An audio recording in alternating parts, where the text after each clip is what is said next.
Welcome to day 3 of the 7-day Pouremberance Collaboration event. I'm KLArtistic and welcome to my channel. I'm out of my camouflage. Welcome to my channel and welcome to the Pouremberance 3-day collaboration event. It's a very special event for us all to be part of, and we must thank Nathan for doing all the hard work that he has done organising.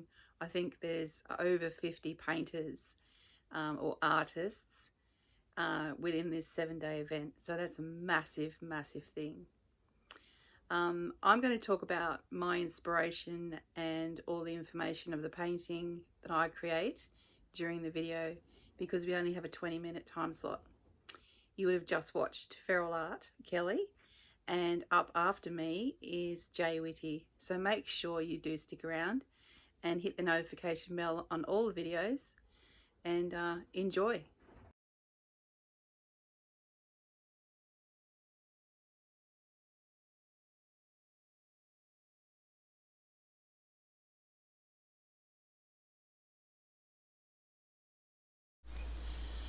My colour inspiration for my artwork comes from the Australian Army.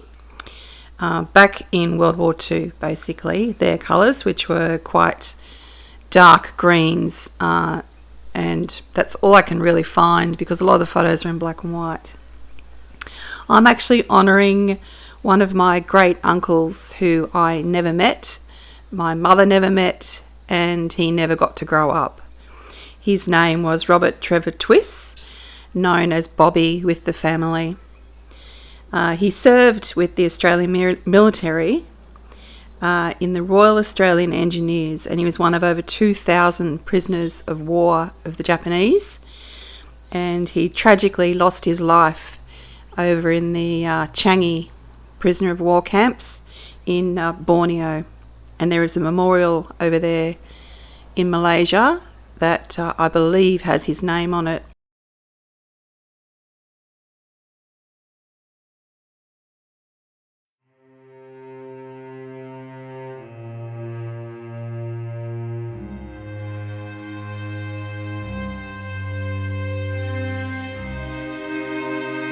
Doing the research for this was quite interesting. I found out a lot about Bobby. He was a little bit of a character. So this is for you, Bobby. And you were never forgotten. There was a photo of you in our grandmother's house all the time, sitting proudly on the wall, and she talked about you every day. So thank you for your service, Bobby, and all the other military currently serving and past.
This painting has many layers in it.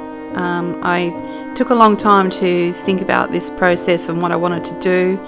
I wanted to honour Bobby and the fact that we never got to meet him and we never got to see his face. So I had the idea of doing a silhouette of him behind or amongst the camouflage colours. I had to think quite hard about how I was going to do it. I was going to make a stencil and then do it that way, and then I figured that it would probably be just easier if I looked at the photo and free drew his silhouette. So I did my best attempt at a silhouette. I started with watercolours. I'm still limited with the use of my left arm from my fracture. It's still not 100% healed, so I had to think about how I could do this as well to make it less painful for me. So I started with the watercolours and the stencil, and I did a couple of layers of those, and I used the colours really light. I made them quite light and darkened them as I went along to give them the depth. Then I let it dry, and I drew the silhouette, and I used Impasto gel medium paste to put the silhouette in the area. What I should have done in this section is actually put a little bit of colour in the paste. I had an idea, but it didn't quite work, but I made it work in the end because I wasn't going to start again. It was a bit tricky. A lot of work in this. So I had to then wait for the gel to dry, which dries pretty quickly, and it dries clear.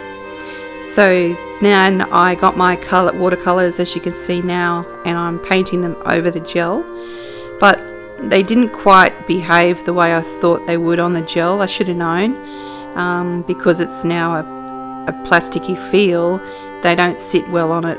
But I didn't want a hard silhouette, I wanted a soft silhouette, so I persevered with it and worked with it and left it. I had to let this dry completely, otherwise I could just wipe the paint straight off the gel. Then I got my stencil again, and this time I'm mixing acrylic paints with my stencil, and I go over in sections where I want more colour, and I darkened the colour a lot. Obviously with acrylics you only need a very small amount of colour and it'll get quite dark.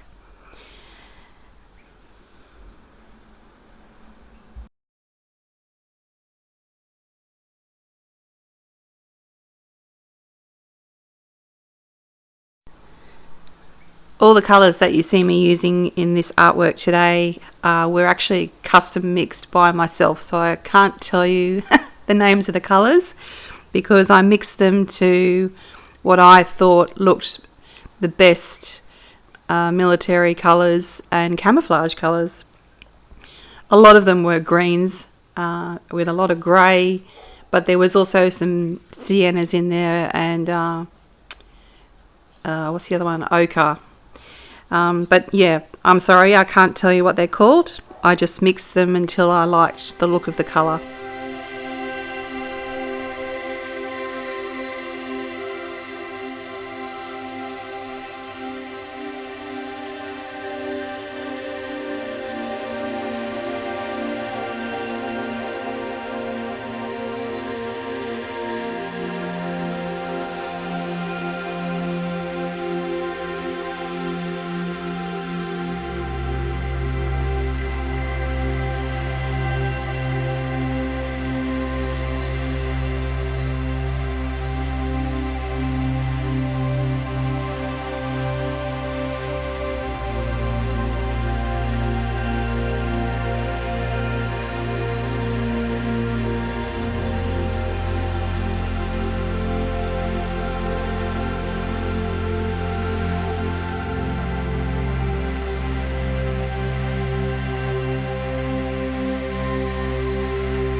This section here, I thought, I had the idea of doing barbed wire, and in the stencils that I bought for this collaboration, there was a barbed wire looking piece of stencil with my camouflage stencil, but I didn't like the way it turned out, and I obviously can't wipe it off the painting, so I left it to dry, and you'll see what I do later to fix that. In the end, I'm actually quite happy with it. It's turned out really well.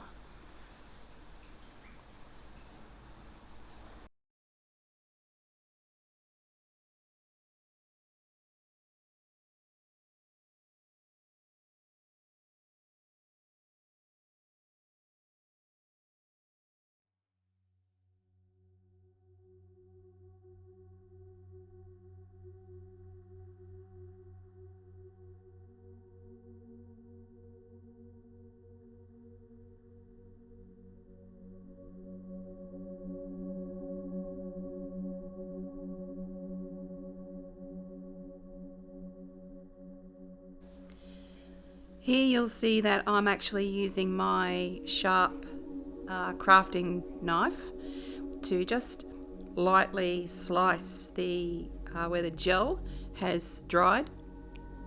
Because the gel dries quite, it's movable, but it can also tear.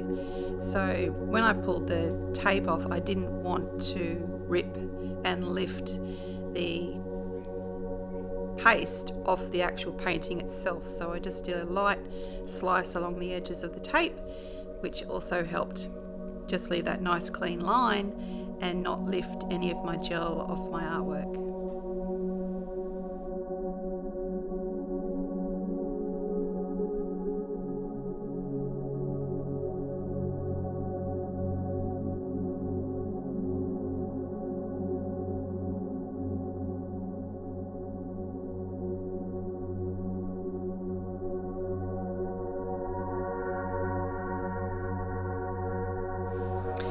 Now I am going to start using my ink pens. So my ink pens are waterproof, and I had, as I said before, the idea of doing barbed wire to give the effect of being imprisoned, like Uncle Bobby was, or Great Uncle Bobby. I attempted drawing barbed wire quite a few times, first on a different piece of paper to see my best result, and this was the one I came up with. Barbed wire is a little bit tricky to draw, but I'm actually quite happy with how it turned out. And in the section where I didn't like the stencils, I go over the barbed wire with a thicker pen and draw completely over it. And this actually helps hide it a little bit, but then it gives it that depth of it being him being amongst the barbed wire.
And here is the end result. I'm actually really happy with how this turned out. This was about 4 days worth of work, hours and hours of footage, which I had to break down to 20 minutes. So I do hope you understand the process of how I've done this and all the work that went into it. I'm really happy with it, and I hope it does justice to all the serving military out there. I must also thank Nathan Linzel from the Fine Art of Distraction for including me in this amazing collaboration. It was a challenge, but I learnt some family history that I may not have known. So thank you for the challenge, and make sure you stick around. Jay Whitty is after me, so make sure you go over and check out her video next. Thanks for watching, and I'll see you soon.